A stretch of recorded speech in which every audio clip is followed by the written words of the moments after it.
Je peux parler de d'une des figures qui m'a donné envie de faire ce métier. J'avais 10 ans et j'ai vu 2 films en fait, donc ça va être 2 personnes. J'ai vu 2 films, le premier c'était Le Voyou de Claude Lelouch et le deuxième c'est Le Cercle Rouge de Jean-Pierre Melville. J'ai vu ces 2 films qui étaient des polars, chacun dans un registre très différent, très sombre et très film noir pour Melville, et un polar plus dans la comédie de Claude Lelouch, Le Voyou. Et ce sont ces 2 films-là qui m'ont donné envie de faire du cinéma et d'être réalisateur.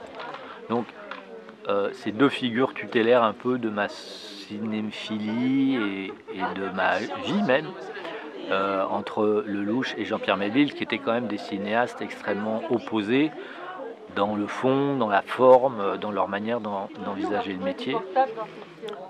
Jean-Pierre Melville est mort très jeune. Je crois qu'il avait 55-56 ans. Claude Lelouch est toujours vivant, il a fait plus de 40 films.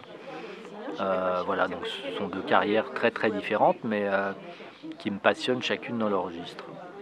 Ces influences, elles vous portent encore dans vos films Oui, récents? bien sûr. Je repense souvent à ces cinéastes.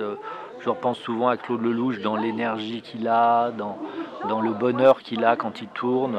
J'ai été assistant avec lui, j'ai été stagiaire sur Les Uns et les Autres, donc j'ai vu tourner. Et c'est vrai que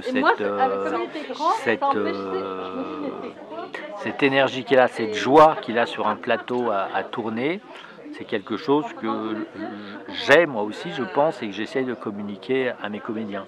Après, je n'ai jamais rencontré Jean-Pierre Melville, j'étais très jeune quand il est mort, mais je suis très sensible à ces films, de par leur épure, de par l'économie du dialogue, de par la sécheresse de ses plans, de son montage, et en même temps de l'émotion qui s'en ressent, qui en ressort, où ce sont que des cinéastes en fait, qui ne pouvaient faire que du cinéma. Voilà, c'est pas de la littérature, c'est pas du théâtre, c'est pas de la peinture, c'est du cinéma.